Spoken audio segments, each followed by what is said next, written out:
பல தசாப்தங்களாக ஈரானின் அணுசக்தி மையங்களை மட்டுமே குறிவைத்து வந்த அமெரிக்காவுக்கும் இஸ்ரேலுக்கும் இப்போது ஒரு புதிய உண்மை தெரிய வந்துள்ளது. ஈரானிடம் இருக்கும் உண்மையான அணு ஆயுதம் ஏவுகணைகள் அல்ல, அது ஹோர்முஸ் நீரிணை எனும் கடல் வழிப்பாதைதான் என அரசியல் ஆய்வாளர்கள் சுட்டிக்காட்டுகின்றனர். எவ்வித நேரடி உடல் ரீதியான அழிவுகளுமின்றி உலகளாவிய வர்த்தகத்தை முடக்கும் இந்த உத்தி அமெரிக்காவை தனது மூலோபாயங்களை மாற்றியமைக்க கட்டாயப்படுத்தியுள்ளது. பல தசாப்தங்களாக ஈரானின் அணுசக்தி திட்டமே பிராந்தியத்தின் மிகப்பெரிய அச்சுறுத்தலாக அமெரிக்காவாலும் இஸ்ரேலாலும் பார்க்கப்பட்டது. 2025 மற்றும் 2026 ஆண்டுகளில் மேற்கொள்ளப்பட்ட வான்வழி தாக்குதல்கள் ஈரானின் யுரேனியம் செறிவூட்டல் மற்றும் ஏவுகணை தளங்களை சேதப்படுத்தின.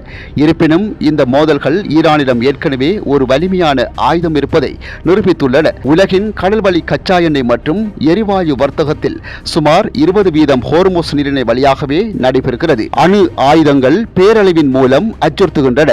ஆனால் ஹோர்முஸ் நீரிணையை முடக்குவது என்பது பொருளாதார ரீதியாகவே அதே அளவிலான தாக்கத்தை ஏற்படுத்துகிறது. ஈரான் தனது கடற்படை மூலம் சில எச்சரிக்கைகள் விடுத்து ஒரு சில கப்பல்கள் மீது தாக்குதல் நடத்திய உடனேயே காப்பீட்டு நிறுவனங்கள் மற்றும் கப்பல் உரிமையாளர்கள் பின்வாங்கினர். இதன் விளைவாக கச்சா எண்ணெய் விலை ஒரு பீப்பாக்கி $110 என்ற அபாய கோட்டை தாண்டியுள்ளது. ஈரானின் இந்த ஹோர்முஸ் ஆயுதத்தை எதிர்கொள்ள அமெரிக்கா தனது கவனத்தை வான்வழி தாக்குதல்களில் இருந்து கடற்படை நடவடிக்கைகளுக்கு மாற்றியுள்ளது. அமெரிக்க கடற்படை ஹோர்முஸ் மற்றும் அரபிக்கடலுக்கு இடையே போர்க்கப்பல்களை நிலைநிறுத்தியுள்ளது.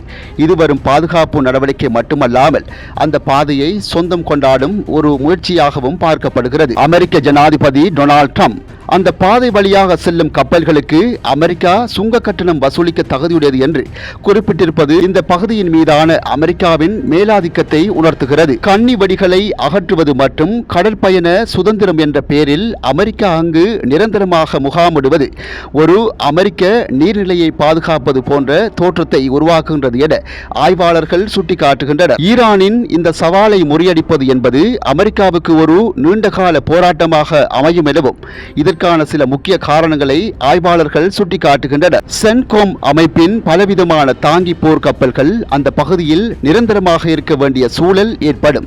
இது உலகின் பிற பகுதிகளில் உள்ள அமெரிக்காவின் இராணுவ நடவடிக்கைகளை பாதிக்கலாம். ஈரானின் சிறிய ரக தாக்குதல் படகுகள், ஏவுகணைகள் மற்றும் ட்ரோன்களை அமெரிக்கா நீண்ட காலத்துக்கு எதிர்கொள்ள வேண்டியிருக்கும். எண்ணெய் விலை உயர்வதை தவிர்க்க புதிய குழாய் இணைப்புகளை உருவாக்க பல ஆண்டுகள் மற்றும் பில்லியன் கணக்கான டாலர்கள் செலவாகும். மேலும் இந்தியா, சீனா போன்ற நாடுகளுடன் இணைந்து மற்றும் எரிசக்தி திட்டங்களில் அமெரிக்கா பணியாற்றி வேண்டியிருக்கும். சுருக்கமாக சொன்னால், ஹோர்முஸ் நீரிணையை ஒரு பாதுகாவலராக அமெரிக்கா தன்வசம் வைத்திருக்க நினைத்தால் அது பல தசாப்த கால இராணுவ மோதல்களுக்கும் எரிசக்தி நெருக்கடிகளுக்கும் தயாராக இருக்க வேண்டும் என எச்சரிக்கப்பட்டுள்ளது.